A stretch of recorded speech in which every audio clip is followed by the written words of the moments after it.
आप एक आदमी को टेंशन दे रहे हो और वो टेंशन भी बनती है, उसने आपको टेंशन दी है, उसने आपको लाखों रुपए का मकरूज बना दिया। आप गली में गुजरते गुजरते कहते अबे तू मेरे पैसे लेके भागा भाई, अबे तू मेरे पैसे कब देगा। इस टेंशन में आके उसने अपने आप, और आसान मिसाल कर देता हूं, जैद ने बकर से 1 करोड़ रुपए ले लिए और भाग गया। जैद ने बकर से कर्जा लिया 1 करोड़ और लेके क्या हो गया, भाग गया। अब बकर उसके पीछे पीछे, जहां जैद मिलता है मेरे पैसे कब दे रहा है, जैद कह रहा है मेरे पास पैसे है ही नहीं, मैं क्या करूं। अबे है नहीं है भाई, ये तेरा हेडिक है, मेरा हेडिक क्या है, मुझे मेरा पैसा चाहिए। फिर उधर से आया जैद, बकर ने इधर से पकड़ा, अबे मेरे पैसे कब दे रहा है। जैद ने कहा यार मैं गरीब आदमी कहां से दूं पैसे। अबे भाई ये मेरा हेडिक नहीं है, कर्जा लेने से पहले सोचना चाहिए था ना। फुकहा भी बयान करते हैं कि जो कर्जा लेके गया और वो वाकई सच्ची मुच्ची का गरीब हो गया तो अदालत उसको कैद में तो नहीं डालेगी। इमाम हनीफा का ये मौकिफ है।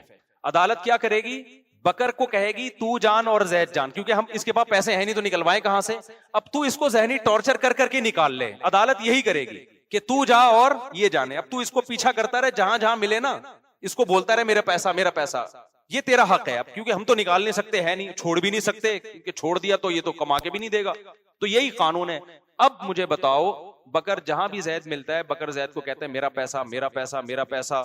एक दिन जैद आया, उठा करके क्या कर दी, अपने गोली से मार के अपने आप को खत्म कर। क्या दुनिया में बकर को लटकाया जाएगा कि तू चूंकि अपने पैसे की टेंशन देता रहा है इस वजह से बकर को हम फांसी पे लटकाएंगे। तेरी टेंशन देने ताने देनों की वजह से वो गरीब बेचारे ने अपने आप को गोली से मार के हलाक कर लिया। कोई मशवरा दे सकता है? बकर क्या कहेगा, वो भाई मेरा पैसा लेके भागा हुआ था, मैं टेंशन भी ना, वो मेरा 1 करोड़ ले लिया, मैं उसको टेंशन भी ना दूं। ये कौन सा मजहब है भाई। हम कहेंगे देख तेरे टेंशन की वजह से उसने अपने आप को गोली मारी है, इसलिए हम तुझे भी चितरौल मारेंगे, गोली नहीं मारेंगे तो कम से कम डंडों से कूटेंगे हम तुझे। तो बताओ ये पागलपने की बातें होंगी कि नहीं होंगी। हम उसको कहेंगे भाईजान इसने पैसे जब लिए थे इसको सोचना चाहिए था कि मैं जब दे नहीं सकता या पैसा डूब सकता है तो मैं कहां से दूंगा। तो अब उसने अगर अपने आप को गोली मारी है तो ये उसका अपना अमल है, इस गोली में इसका कोई इख्तियार नहीं है, लिहाजा ये गुनहगार नहीं। तो मैंने उनके अब्बा को ये बात समझाई, मैंने कहा ना आपने अपने बेटे के कनपटी पे रख के गोली मारी, सही है ना आपने अगर अपने बेटे को ताने दिए तो किसी नाजायज बात पे ताना नहीं दिया कि बिला वजह उसको ताना दे रहे हो कि तू 4 शादियां क्यों करके बैठ गया, अपने खर्चे पे तूने 4 शादियां की, लिहाजा इतने ताने दिए कि आज एक इत्तला आई कि एक आदमी ने 2 शादियां की, आज ही की मैसेज आया, और इतने लोगों ने ताने दिए उसने अपने आप को खुदकुशी करके हलाक कर। यहां तो ताना देने वाले गलत थे ना, खुदकुशी करने वाला तो जाए जहन्नम, अल्लाह बचाए उसको, हम तो नहीं बददुआ करते, लेकिन रिपोर्ट तो यही है कि जहन्नम में जाता है। दुनिया में भी जहन्नम 2 बीवियां और आखिरत में भी क्या है, आखिरत भी जहन्नम है। ये तो काबिल तरस आदमी मालूम होता है। तो लेकिन ऐसे मौके पे ताने देने वालों ने गलत किया ना, तो वहां तो ताना देने वालों की बुराई की जाएगी। यार एक जायज काम पे तुम क्यों ताना दे रहे हो। तो मैंने उनके अब्बा को कहा कि मैंने कहा देखो आपने एक तो नाजायज बात पे ताना दिया, नाजायज बात पे ताना नहीं दिया। उसने आपकी परमिशन के बगैर करोड़ों रुपए का कर्जा अपने ऊपर चढ़ा के आपको भी टेंशन, क्योंकि कर्जे वाले नहीं देखते कि बेटे ने लिया कि बाप ने, वो तो बाप को भी पकड़ते हैं जाके, और इज्जतदार आदमी के लिए बड़ी टेंशन होती है। मैंने कहा फिर भी अगर आप समझते हो कि आपसे इसमें ज्यादती हुई, गुनाह हुआ, तो हर गुनाह का हल क्या है, बोलो ना, तौबा है। हदीस में आता है एक शख्स ने 100 इंसानों को कत्ल किया तो आलिम के पास आया, आलिम ने कहा कि मैं यहूलु बैनहु व बैन तौबा, उसने कहा क्या मेरी तौबा कबूल होगी। आलिम ने कहा क्यों नहीं कबूल होगी। उसने तौबा की और अल्लाह ने उसको जन्नत में भेज दिया। मैंने कहा ये वो 100 वो थे जिनको उस शख्स ने बिला वजह कत्ल किया है सिर्फ पैसों की लालच में। जब इसकी तौबा कबूल हो रही है यार, तो तुमने तो अपने बेटे को बंदूक से मारा भी नहीं है, पहली बात ना किसी को कहा कि जाके बेटे को मारो, ये और कम दर्जे का जुर्म, ना कोई ऐसा काम किया कि बच्चे को बंदूक लाके पकड़ाई हो कि तू अपने आप को मार दे, ये भी नहीं किया। फिर नाजायज बात पे ताना भी नहीं दिया, सॉरी जायज बात पे ताना नहीं दिया कि उसने कोई जायज काम किया हो या अच्छा काम किया हो, 4 शादियां करके बैठा और आपने ताने दे दे के मार दिया उसको, ऐसा भी नहीं किया।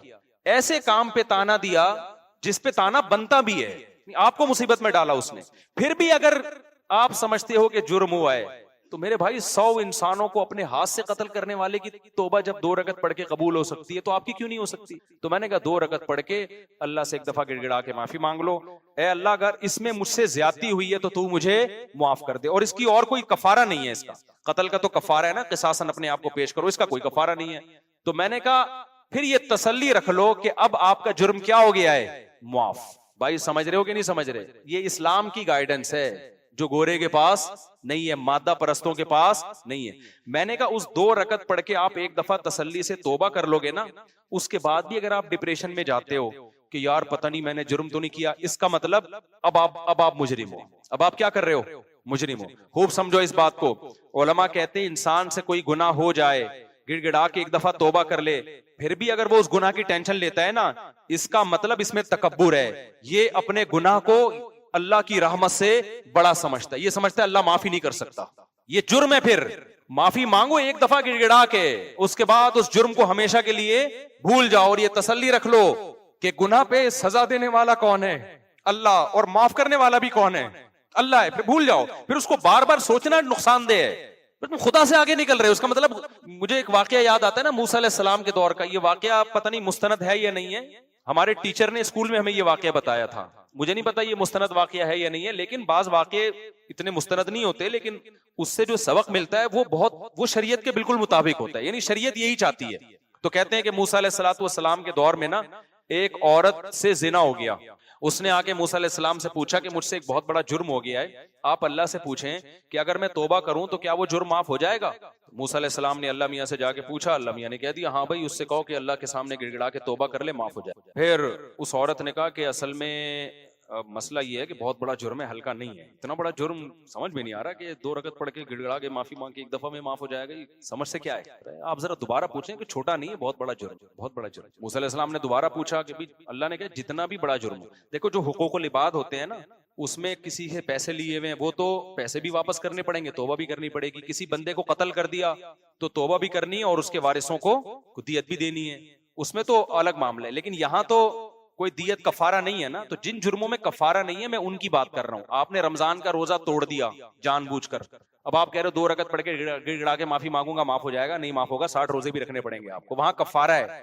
वो जराइम जिनमें कफारा नहीं, जैसे जिना कर लिया तो कोई कफारा नहीं है, इसका सिर्फ तौबा है। इंटरनेट पर कोई फोश मूवी देख ली, अल्लाह बचाए सबको इस पलीद अमल से, अब इसका कोई कफारा नहीं है, इसकी क्या है, तौबा है। या इसी तरह जिना कर लिया, या हैंड प्रैक्टिस है, या ये जो लड़कों से बदफेली है, या माँ बाप का दिल दुखा दिया, या ये कि इस तरह के बहुत सारे, नमाज जानकर कजा कर ली, अब इसका नमाज का तो ये है कि कजा भी पड़े। तो मैं उन जुर्मों की बात कर रहा हूं जिनमें शरीयत की तरफ से कफारा नहीं है। कसम तोड़ दी, ये जुर्म है, तो तौबा भी करनी पड़ेगी और कसम का कफारा भी देना पड़ेगा। लेकिन वो जराइम जिनमें कफारा नहीं है, आप कह सकते हैं जिसने 100 इंसानों को कत्ल किया था, उसने सिर्फ तौबा की है, तो वजह उसकी ये थी कि उसने जो सिर्फ तौबा इसलिए तौबा से कबूल हो गया कि वो गरीब आदमी था, उसके पास उन लोगों की दियत देने के 100 आदमियों को कहां से जाके दियत देता वो। हमारे पास भी बाज दफा कोई कातिल आता है, कहते हैं मैंने कत्ल किया लेकिन मैं बहुत रोया हूं अल्लाह के सामने, अब मैं क्या करूं। तो मैं कहता हूं यार जिनका कत्ल किया है ना, उनकी कोई दियत बांध दो किसी तरह, हदिये के नाम पे ना कुछ इतने अमाउंट बनता है, हस्बे तौफीक हर महीने हदिये के नाम पे किसी भी तरीके से ये देना पड़ेगा आपको। तो अगर नहीं है तो फिर जाहिर है जब आ जाए तो फिर दे देना। तो जिन गुनाहों का कफारा नहीं है मैं उनकी बात कर रहा हूं। अब क्या है कि वो मूसा अलैहिस्सलाम के पास गई, उसने कहा कि मूसा आपने अल्लाह से पूछा गुनाह माफ हो जाएगा। एक्चुअली वो छोटा गुनाह उस जमाने का एक्चुअली जो भी बनता होगा इब्रानी जबान में, आप कहेंगे इंग्लिश तो आती नहीं थी ना उसको, तो मूसा अलैहिस्सलाम ने फिर अल्लाह से पूछा, अल्लाह मियां ने कहा जितना भी बड़ा हो, मेरी जाहिर है मेरी रहमत से बड़ा थोड़ी है, माफ कर दूंगा अगर आइंदा के लिए इरादा करे कि नहीं करेगी। फिर वो आए 3-4 दफा जब हो गया ना, फिर उस औरत ने कहा भाई मैंने जिना किया है, इतना बड़ा गुनाह कैसे माफ हो जाएगा। तो मूसा अलैहिस्सलाम ने अल्लाह से जाके पूछा, अल्लाह ने कहा अब नहीं हो, अब माफ, इसलिए कि जो जिसको खुद मेरी रहमत पे यकीन नहीं है, मूसा कलीमुल्लाह बार बार बता रहे हैं कि जितना बड़ा जुर्म भी हो अल्लाह माफ कर देता है, तो जिसको खुद मेरी माफी पे इश्काल हो रहा है कि ये तो नहीं होना चाहिए माफ, भाई ये तो गलत कर रहा है अल्लाह ताला, यानी इसका मतलब तो यही हुआ ना कि अल्लाह को हमसे पूछ के कवानीन बनाने चाहिए कि काबिल माफी है और पूरी जायदादें हड़प कर गया तो ये तो माफ नहीं होना चाहिए, ये तो सजा मिलनी चाहिए, बंदा मार दिया, ये कर दिया, वो कर दिया, तो जिना कर लिया, ये तो नहीं होना चाहिए भाई माफ। तो कहते हैं मूसा अलैहिस्सलाम को अल्लाह ने कहा कि इससे बोलो अब माफ क्यों, भाई तुझे एक दफा बता दिया, तू अल्लाह से आगे क्यों निकल रहे हो। तो खूब समझ लो, मैंने उनके बाप से ये कहा कि अगर आपसे जुर्म भी हुआ है ना, आपने तानों में ज्यादती कर ली थी, तो आप तौबा करें अल्लाह ताला से, और ये यकीन रखें कि तौबा करने से हर जुर्म क्या हो जाता है, माफ।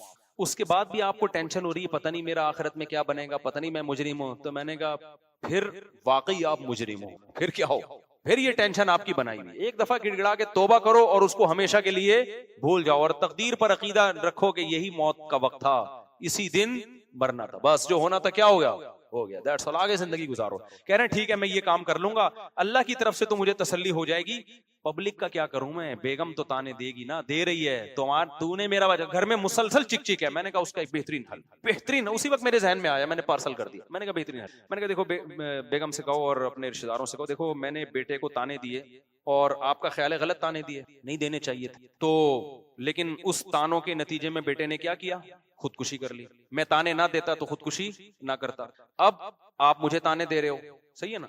तो ऐसा है कि मैं भी टेंशन में हूं, जो टेंशन में बेटा था, तो अब मुझे डबल टेंशन है, एक ताने की टेंशन और एक बेटे की दुनिया से जाने की टेंशन।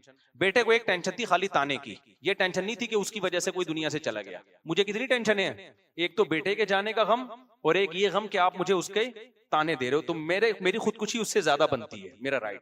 मैंने कहा पहले आज़म करो, खुदकुशी करनी नहीं है, ऐसा ना हो कि लटक जाए कल, फिर मैं टेंशन में चला जाऊं कि यार मेरी वजह से गया। मैंने कहा ये तो सवाल ही पैदा नहीं होता, खुदकुशी तो है ही नहीं। लेकिन उनको बताने के लिए कि जब दो ताने, उसको एक किस्म का ताना मिला, टेंशन हुई तो उसने खुदकुशी की, अब एक टेंशन मुझे बेटे के जाने की और एक आपके कि तेरी वजह से गया है। तो ऐसा है कि टेंशन की वजह से बंदा खुदकुशी करता है ना, तो टेंशन की वजह से फिर मेरा भी हक बनता है। तो ऐसा है कि कल सुबह मैं जा रहा हूं और घर वाले पूछेंगे वापस कब आएंगे, तो बोले अब मैं अखबार में हो सकता है अब मैं किस में आऊं, अखबार में आऊं। कराची में ऐसा होता है, बंदा सुबह जाता है बाइक पे, आता किस में है, अखबार में। अखबार में आता है कि एक साहब सुबह 8 बजे घर से निकले थे और अब फला जगह अल्लाह बचाए उनकी लाश मिली। तो मैंने कहा उनको आप कह दो कि जो तुम्हारे ख्याल में मैंने बेटे के साथ किया वो तुम मेरे साथ कर रहे हो, तो फिर मेरा भी हक बनता है कि मैं भी किसी खंबे से जाके चिपक जाऊं। मैंने कहा ये कहो और सुबह घर से निकलो। मैंने कहा बेटे के जाने से तो मुआशी लिहाज से कोई नुकसान नहीं हुआ, बल्कि बेचारा वो तो कमा ही नहीं रहा था, आपके जाने से पूरे घर की क्या हो जाएगी, ऐसी की तैसी, वो कमाने वाला ही। घर वाले कितना जुल्म करते हैं यार, एक आदमी के टुकड़ों पे तुम पलते हो, वो गैस बिजली का बिल वो दे रहा है, घर बना के उसने दिया, उसको सुकून तो दो ना तुम। वो 4 दिन के लिए तुम्हें घर से छोड़ के चला जाए, तुम रोड पे आ जाओगे, तुम सारे खुदकुशियां करोगे। अगर गलती हुई भी है उससे तो उसके एहसानात उन गलतियों से ज्यादा है। घर के सरबराहों के साथ आजकल सुलूक कैसा हो रहा है मार्केट में। मैंने कहा मेरे भाई उसकी खुदकुशी तो ये चंद दिन में भूल के अफोर्ड कर लेंगे, तुम्हारा मार्केट से शॉर्ट होना खानदान अफोर्ड नहीं कर सकता, क्योंकि तुम्हारी वजह से कितने लोगों को रिस्क मिल रहा है, कमा रहा है ना एक आदमी, बिजनेस कर रहा है। मैंने कहा आप निकल जाओ अगली फ्लाइट से चित्राल निकल जाओ और वहां किसी पहाड़ पे खड़े होकर वीडियो बनाओ, फिर मरना नहीं, कहीं ऐसा ना हो, मैं मुझे बार बार अपने बारे में डरता कि यार ये मेरे खाते में ना। वीडियो बनाओ कि बेगम मैंने अपने बेटे को ताने दिए, वो लटक गया, अब मुझे भी ताने मिल रहे हैं, ये खाई और ये मैं। उसके बाद फोन 1 घंटे के लिए बंद कर। तो मैंने कहा इंशाल्लाह थोड़ी सी भी गैरत हुई, उनकी बेगम तो माशाल्लाह दीनदार हैं, नेक हैं, वो तो वक्ती तौर पर इंसान को टेंशन होती है तो वो करता है, तो हल भी तो उसका हमें बताना ही पड़ता है ना। मैंने कहा इंशाल्लाह फोन आ जाएगा भाई, 2 वक्त से घर में रोटी का इंतजाम नहीं हो रहा, मसाइल खड़े हो रहे हैं, एक तो गया दूसरा भी जाएगा, हम तो बिल्कुल ही लेस ही हो जाएंगे हर चीज से, तो काइंडली आप तशरीफ ले आए। और फिर बेगम कहेगी किसी ने मेरे मियाँ को ताना दिया ना, उसकी ऐसी की तैसी। तो अल्लाह का शुक्र है वो गए हैं, उसके बाद से अब तक उनका कोई ना मैसेज आया, या तो अल्लाह ने कर चित्राल से गिर चुके होंगे या सुकून में आ गए होंगे, उम्मीद है सुकून में आ गए होंगे। तो बस 2 मिनट में बात खत्म कर रहा हूं मैं। ईशा के थोड़ी देर बाद, ईशा के बाद इंशाल्लाह थोड़ी देर मसाइल का 10-15 मिनट सेशन होगा, जो बैठना चाहे बैठ सकता है, जाना चाहे जा सकते हैं। तो मैं आपको बता रहा था मेरे भाई, हर मसले का हल किसके पास है, इस्लाम के पास है। इन लोगों के पास, मादा परस्तों के पास मसाइल का हल नहीं है, इनके पास मसाइल बढ़ाने के तरीके बहुत हैं कि जिससे सोसाइटी में और ज्यादा मसाइल बढ़ जाएं। तो ये मसाइल खत्म नहीं हो रहे।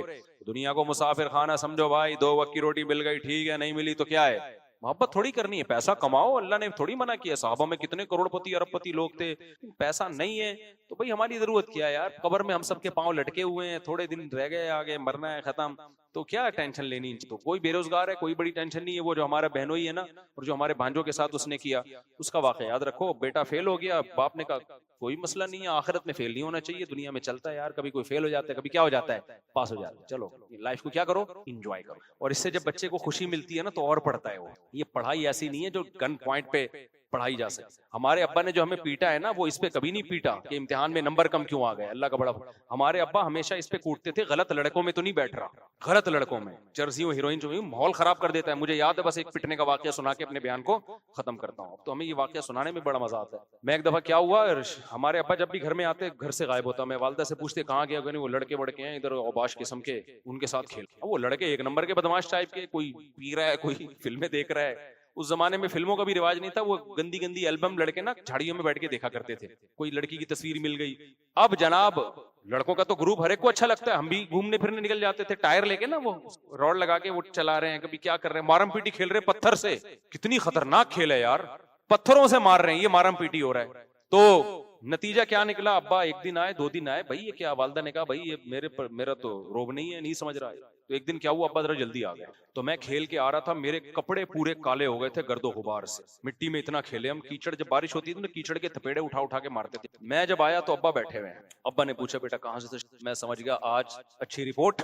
तो अब्बा के पास पाइप था, वो जो मैंने बताया ना सस्ते रेट पे मिल जाया करता था उस जमाने में, फ्री में भी मिलता था, वो पाइप रखा हुआ था। अब्बा ने पकड़ के अल्हम्दुलिल्लाह तबीयत से हमें सगीरा कबीरा अलानिया सारे गुनाह हमारे उस दिन क्या हो गए, माफ। उसके बाद से एक रोब बैठ गया यार, अब इन लौंडे लफड़ों में नहीं बैठना है, तमीज से अपने कजनों में बहन भाइयों में खेलना शुरू कर दिया हमने। गली मोहल्ले में भी खेलते थे तो देख के कि यार कोई खानदानी बंदा हो, अब्बा नोट करते हैं। तो ये इन चीजों पे तो समझ में आता है यार, टेंशन लेना भी कि बच्चा चर्सियों में बैठ रहा है, भाई बच्चे के नंबर कम आ रहे हैं, कुछ नहीं होता यार, अल्लाह ने सबको साइंसदान बनने के लिए पैदा नहीं किया। बच्चा कमा नहीं पा रहा, कोई मसला नहीं है यार, सारे कमाए, को गरीब भी तो दुनिया में होंगे ना, वरना मालदार गालियां किसको देगा, अगर सारे गरीब दुनिया से खत्म हो जाएं तो मालदार को तकब्बुर का भी तो अल्लाह जहन्नम में डालेगा ना। तो सारे गरीब खत्म हो जाएं तो मालदार किस पे तकब्बुर करेगा, और फिर अल्लाह मालदारों को कहां ताना क़यामत में उनको आग में डालेगा कि तुमने गरीबों को नीचा क्यों समझा। तो गरीब भी होलसेल के हिसाब से रहेंगे, तो हो सकता है अल्लाह ने आपके 4 बच्चों को गुर्बत के लिए सिलेक्ट कर लिया हो। तो अब देखो वो बस मैं 2 मिनट में बात समेटता हूँ ताकि वो लिंक हो जाए ना। एक तरफ ये है कि बच्चे को सहरी भी मिल रही है, इफ्तारी भी मिल रही है, बाप भी मालदार है सिर्फ इसलिए कि बेरोजगार है, खुदकुशी कर रहा है। दूसरी तरफ सहाबा किराम इतनी गुर्बत के बच्चा पैदा हो रहा है, कत्ल कर रहे हैं कि इसको खिलाएंगे कहां से, हमारे पास खाने को रोटी नहीं है, इसको कहां से खिलाएं। यानी बेटा खुदकुशी नहीं कर रहा, बाप अपने हाथों से बेटे को मार रहा है। इतनी डिप्रेशन थी उन लोगों को। पैगंबर ने क्या बताया, दुनिया मुसाफिर खाना है, यहाँ दौलत और गुर्बत ये इतनी अहम चीज नहीं है जितनी तुमने बना ली। दुनिया की वैल्यू अल्लाह की नजर में इस मुर्दा बकरी की से भी कम है। और रिस्क देने वाला कौन है, अल्लाह। जिसको चाहेगा 12 बच्चों में भी दे देगा, जिसको चाहेगा तो एक इकलौता बच्चा भी होगा वही वबाले जान बन जाएगा, जिसको चाहेगा औलाद ना होके भी माँ बाप को गरीब कर देगा। तो ये टेंशन तुम्हारी नहीं है, तुमने तो मेहनत करनी है, इसकी वजह से तुम्हें नस्ल नहीं रोकनी। तज़व्वजुल वदूद अल वलूद, अब्दुल्ला बिन मसूद को नबी ने खिताब करके फरमाया कि अब्दुल्ला बिन मसूद नहीं, एक और साहबी थे, वो गरीब साहबी थे, कि ऐसी औरत से निकाह करो जो औलाद भी कसरत से दे और तुमसे मोहब्बत भी करे। मोहब्बत होगी तो औलाद देगी वो तुम्हें, वरना देगी नहीं। तो वही गरीब सहाबा जिनके पास खाने को रोटी नहीं है, निकाह भी कसरत से कर रहे हैं, नस्ल भी बढ़ा रहे हैं। हजरत अबू हुरैरा के 19 बच्चे थे, हालांकि मिस्कीन तरीन सहाबा में अबू हुरैरा का शुमार होता है, लेकिन वो डिप्रेशन क्या हो गई, पहले एक बच्चे को मार रहे हैं और अब क्या 19 बच्चे भी हो रहे हैं, तो टेंशन नहीं ले रहे। और अल्लाह ने भी रिस्क के दरवाजे क्या किए हैं, खोले हैं। तो आप इस्लाम की मोटिवेशन और आज जो मादा परस्तों की मोटिवेशन में फर्क देख रहे हो कि नहीं देख रहे, नहीं है बात समझ में मेरे भाई। तो तवक्कुल पैदा करो अल्लाह ताला पे, कमाओ, मेहनत करो, अपाहज ना बनाओ अपने आप को कि गुर्बत के फजाइल सुन के पोस्ती बन के घर में लेट जाओ। मेहनत करो, स्ट्रगल करो, ना इस वजह से नस्ल रोको, ना अपने बच्चों को कमाओ पूत बनाने की उम्मीद से पैदा करो कि इनसे पैसा कमाना है। बच्चे पैदा हो रहे हैं आखिरत के लिए, बस किसके लिए पैदा हो रहे हैं, आखिरत। अल्लाह के नबी का हुक्म है नस्ल बढ़ानी है, फिर उनकी तरबियत की भी कोशिश करो। और तरबियत का मतलब पैसा कमाने वाला बनाना नहीं है, तरबियत का मतलब एक अच्छा इंसान, चोरियां चुकारियां ना करे, झूठ ना बोले, ये ट्रेनिंग करो। और ये ज्यादा में आसान होती है, कम में मुश्किल होती है, क्योंकि बच्चा कम जब होते हैं तो बाहर जाके दोस्तियां लगाएगा और अपने बहन भाई एक दूसरे को, उनमें एक दूसरे को खराब करने का अवसर कम होता है। तो अल्लाह पे एतमाद और तवक्कुल प्रैक्टिकली, सिर्फ नजरियाती हद तक नहीं कि मैं अल्लाह पे एतमाद करता हूं। भाई तो एतमाद करता है तो फिर खुदकुशी की तरफ क्यों जा रहा है तू, नस्ल क्यों रोक रहा है तू। ऐसा एतमाद अल्लाह को नहीं चाहिए जिसका आप प्रैक्टिकल लाइफ में कोई सबूत ही ना दिखा रहे हो आप अल्लाह को। आपके बेरोजगार हो और आप खुदकुशी की तरफ जा रहे हो और आपको मैं अल्लाह पे तवक्कुल करता है तो खुदकुशी क्यों कर रहा है भाई तू। मैं समझा पा रहा हूं या नहीं समझ में आ रही बात। तवक्कुल करता है तो खुदकुशी किस बात की कर रहा है तू यार, ये तो झूठ बोल रहा है तू तवक्कुल करके।